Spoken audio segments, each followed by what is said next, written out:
ఒకప్పుడు తెలంగాణ రాష్ట్రంలో తెలంగాణ వాలా జాగో ఆంధ్ర వాలా భాగో అనేటువంటి నినాదం ఎలా అయితే వినపడిందో ఇప్పుడు ప్రపంచవ్యాప్తంగా ఆ మూడు దేశాలలో ప్రధానంగా భారత్ వాలా భాగో అనేటువంటి నినాదాలు వినపడుతున్నటువంటి నేపథ్యంలో ఇంతకీ ఆ మూడు దేశాలు ఏంటి, అక్కడ భారత్ వాలా భాగో అనేటువంటి నినాదాలు ఎందుకు ఊపందుకున్నాయి అనేది మనం పూర్తి స్థాయిలో విశ్లేషణ చేసుకుందాం. ప్రస్తుతం మనతో పాటు ఉన్నారు ప్రముఖ రాజకీయ విశ్లేషకులు, ప్రముఖ సీనియర్ జర్నలిస్ట్ సిఎస్ రావు గారు. సార్తో మాట్లాడదాం. సార్ నమస్తే. సార్ నమస్తే.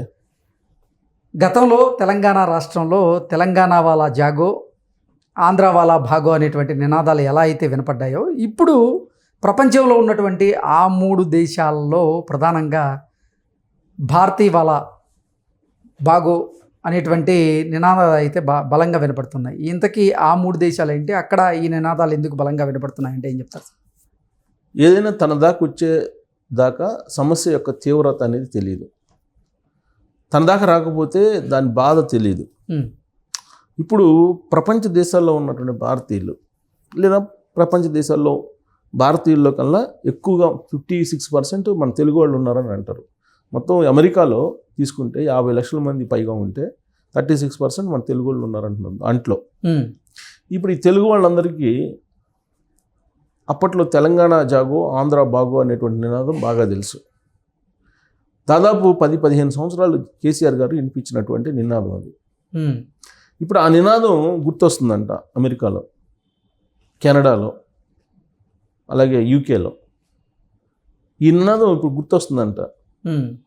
ప్రత్యేకించి విదేశాల్లో ఉన్నటువంటి తెలంగాణ వాళ్ళకి ఇది బాగా గుర్తొస్తుంది అని, ఆంధ్ర వాళ్ళకి కూడా గుర్తొస్తుంటుంది. కాకపోతే తమ దాకా వస్తేనే కదా ఆ పెయిన్ అనేది తెలిసేది, లేదంటే ఆ బాధ, లేదంటే ఆ అనుభవం అనేది స్వయంగా అనుభవిస్తేనే తెలుస్తుంది. నేను ఈ పేపర్లు చదువుతున్నప్పుడు ఒక పేపర్లో ఒక అతను వ్యాసం రాశాడు. సేమ్ దీని మీదనే వ్యాసం రాశాడు. ఓకే. ఆ వ్యాసంలో చాలా క్లియర్ కట్గా రాశారు. ఏం రాశారంటే ఉద్యమాలు ఎప్పుడు వస్తాయి అనే దాని మీద రాసుకుంటూ వస్తూ తెలంగాణ ఉద్యమాన్ని కోట్ చేశారు. తెలంగాణ ఉద్యమం రావడానికి కారణం ఏంది? ఆంధ్ర వాళ్ళు చాలామంది హైదరాబాద్లో స్థిరపడ్డారు. హైదరాబాద్లో స్థిరపడి హైదరాబాద్లో ఆస్తులు సంపాదించుకున్నారు. అన్ని వ్యాపారాల్లో ఆంధ్ర వాళ్ళు ఆంధ్ర వాళ్ళకి ఎక్కువగా ఉన్నాయి, నిలిచారు, నిరుద్యోగం ఉంది, అన్ని రకాలుగా పైచేగా నిలిచారు. దాంతో తెలంగాణ వాళ్ళు వ్యతిరేకత పెంచుకున్నారు ఆంధ్ర వాళ్ళ మీద. దాని ఫలితంగా ఉద్యమాన్ని తీసుకొచ్చి రాజకీయంగా దాన్ని వాడుకొని లబ్ధి పొందింది టీఆర్ఎస్ పార్టీ. ప్రత్యేక రాష్ట్ర నినాదం ఏదైతే ఉందో సెంటిమెంట్ అది నెరవేరింది తెలంగాణ ప్రజలకి అని ఆయన రాశారు పేపర్లో. అది విన్న తర్వాత నేను ఈ వీడియో చేయాలనిపించింది. ఇప్పుడు అదే ఆర్టికల్లో ఆయన ఏం రాశాడంటే కెనడా తర్వాత యూకే అమెరికాలో కూడా ఇలాంటి పరిస్థితి ఏర్పడింది అని అన్నారు. ఎందుకంటే అసలు అమెరికా అనేది అది ప్రత్యేకమైన దేశం కాదు. అది ప్రపంచంలో ఉండేటువంటి ఆయా దేశాలకు సంబంధించినటువంటి వాళ్ళు వచ్చి అక్కడ స్థిరపడినటువంటి దేశం అది. అప్పుడు ఆంగ్లో ఇండియన్స్ ఉండేవాళ్ళు, రెడ్ ఇండియన్స్ అనేవాళ్ళు అక్కడ ఉండేటువంటి వాళ్ళని ఇచ్చేసి తర్వాత అసలు ఆ దేశంలో ఉండేవాళ్ళు ఎవరు ఉండేవాళ్ళు కాదు. ఇతర దేశాల నుంచి వెళ్ళి అక్కడ స్థిరపడినటువంటి వాళ్ళే ఉన్నారు అక్కడ ఎక్కువ మంది. సో ఇప్పుడు అమెరికా అధ్యక్షుడు ట్రంప్ తీసుకున్నా కానీ నేపథ్యం అమెరికా కాదు ఆయన. కాబట్టి అమెరికా అధ్యక్షుడు ట్రంప్తో సహా అక్కడ ఉండేటువంటి పబ్లిక్ ఎవరైతే ఉన్నారో వాళ్ళెవ్వరూ నేటివిటీ లేదు. కానీ గ్రీన్ కార్డ్ హోల్డర్స్ అలాగే సిటిజన్షిప్ ఉన్నటువంటి వాళ్ళంతా అమెరికన్స్ కింద పరిగణించాలి. ఇప్పుడు వాళ్ళకి ఉన్నటువంటి ఇబ్బంది ఏంటి అంటే ఇప్పుడు 90s నుంచి అనేక మంది వెళ్ళారు అక్కడ సాఫ్ట్వేర్ డెవలప్ అయిన తర్వాత. వెళ్ళిన తర్వాత అక్కడ ఈ ఉద్యోగాల వరకు పరిమితం కాకుండా అక్కడ రియల్ ఎస్టేట్ వ్యాపారాలు, తర్వాత ఇతరత్ర స్టోర్స్ పెట్టుకోవటం, మాల్స్ పెట్టుకోవటం, రకరకాల అన్ని వ్యాపారాల్లో విస్తరించారు. దాంతో అక్కడ వ్యతిరేకత ఎవరి నుంచి వచ్చింది? అమెరికన్స్ నుంచి కాదు వచ్చింది, గ్రీన్ కార్డ్ హోల్డర్స్ నుంచను సిటిజన్షిప్ ఉన్నటువంటి వాళ్ళ నుంచి వ్యతిరేకత వచ్చింది. ఓకే. ఆ వ్యతిరేకతను గమనించినటువంటి ట్రంప్ అమెరికా అధ్యక్ష ఎన్నికల్లో అమెరికా ఫస్ట్ అనేటువంటి నినాదాన్ని తీసుకున్నారు. ఇక్కడ తెలంగాణలో కనుక కేసీఆర్ గారికి నీళ్లు, నిధులు, నియామకాలు అనేటువంటి నినాదాన్ని ఏ విధంగా తీసుకున్నారో అమెరికా ఫస్ట్ అనేటువంటి నినాదాన్ని ట్రంప్ తీసుకున్నాడు. తీసుకొని ఆయన ఏం చేస్తున్నాడు ఇప్పుడు, అమెరికాలో ఉండే అమెరికన్ సిటిజన్స్ లేదంటే అమెరికా స్థానికులు తప్ప మిగతా వాళ్ళు దేశం వదిలిపెట్టి వెళ్ళిపోండి అని చెప్తున్నాడు ఆయన. దాంట్లో భాగంగా యుద్ధ విమానాలు పెట్టి పంపించేస్తున్నాడు.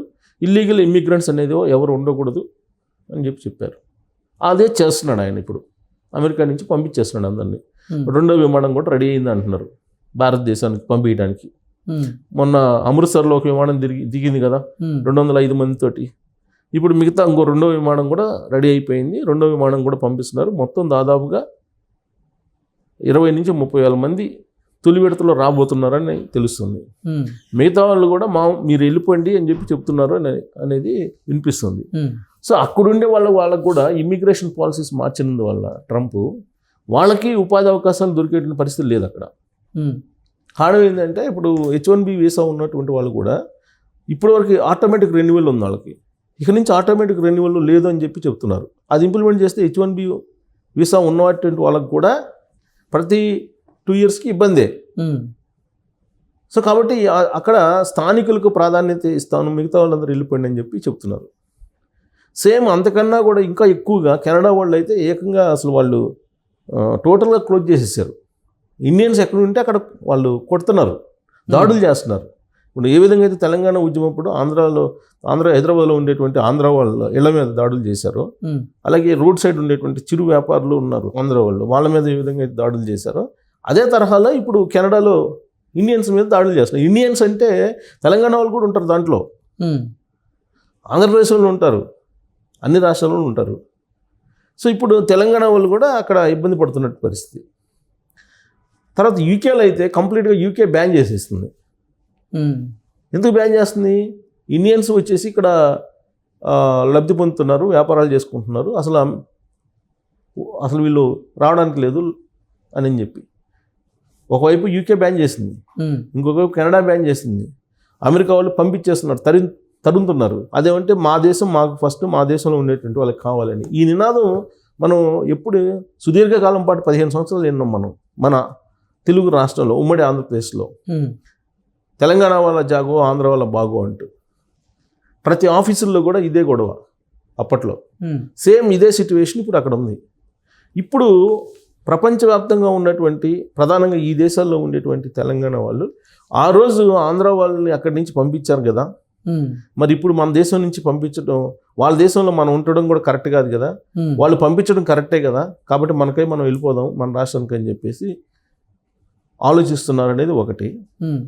ఒకవేళ ఆలోచించకపోయినా మళ్ళీ యుద్ధ విమానాల్లో పంపించడానికి అక్కడ ఉండేటువంటి సిద్ధమయ్యారు.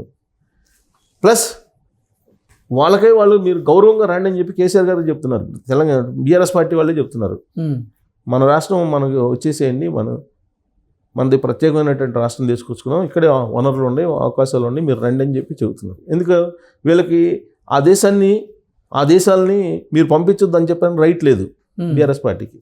సరే బీఆర్ఎస్ పార్టీ అధికారంలో లేదు, అది వేరే విషయం. అధికారంలో లేదు కాబట్టి ఏదైనా మాట్లాడతారు, ప్రతిపక్షంలో ఉన్నారు కాబట్టి. కాకపోతే ఏంటంటే సమస్య ఎప్పుడు కూడా తన వరకు టచ్ చేసేదాకానే ఎవరికైనా అర్థం కాదు. ఇప్పుడేంటి, ప్రపంచవ్యాప్తంగా ఉన్నట్టు తెలంగాణలో వాళ్ళకు కూడా ఈ తెలంగాణ జాగో, ఆంధ్ర బాగో అనేది ఇప్పుడు అక్కడ వినిపిస్తుంది. భారతీయులు బాగో, వెళ్ళిపోండి మీరు, భారతీయులు బాగో అని చెప్పి ఒక నినాదం అక్కడ వినిపిస్తుంది. ఎవరికి వాళ్ళు అమెరికా ఫస్ట్ అంటున్నారు, యూకే ఫస్ట్ అంటున్నారు, యూకే వాళ్ళు, కెనడా వాళ్ళు కెనడా ఫస్ట్ అంటున్నారు. ఇలాంటి పరిస్థితుల్లో భారతదేశంలో ఉన్నటువంటి ప్రజలందరూ ఒకటే అని చెప్పి అంటూ ఉంటే ప్రధానమంత్రి నరేంద్ర మోడీ గారు, ఇక్కడేమో తెలంగాణకి ప్రతిదానికి తెలంగాణ, ఇంకా కూడా రాష్ట్రం ఏర్పడిన తర్వాత కూడా ఇంకా ఆంధ్ర వాళ్ళు, ఆంధ్ర సెటిలర్సు ఇదే వినిపిస్తూ ఉన్నారు.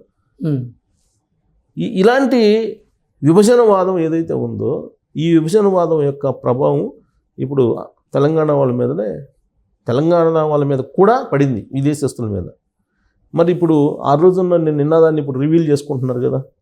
సో ఇప్పుడు ఆ దేశాలు తీసుకుంటున్న నిర్ణయం మనం తప్పు పట్టడానికి లేదు. ఖచ్చితంగా అందరూ ఆ దేశాలు తీసుకున్న నిర్ణయం కరెక్ట్ అనాల్సిందే. అందుకని స్వచ్ఛందంగా అందరూ ఎవరి దేశాలకు వాళ్ళు రావడం బెటరు అనేటువంటి ఒపీనియన్ వచ్చింది ఇప్పుడు అక్కడ. దానికి కారణం కేసీఆర్ గారు తీసుకొచ్చిన నినాదం, కేసీఆర్ గారు చేసినట్టు ఉద్యమం అని చెప్పి చెప్పుకోవాలి. ఎందుకంటే కేసీఆర్ గారు చేసిన కరెక్ట్ అయినప్పుడు ఆ దేశాలు చేసిన కూడా కరెక్టే ఉమ్. కరెక్ట్ కాదని అంటానికి లేదు. Okay okay sir, thank you so much. Thank you.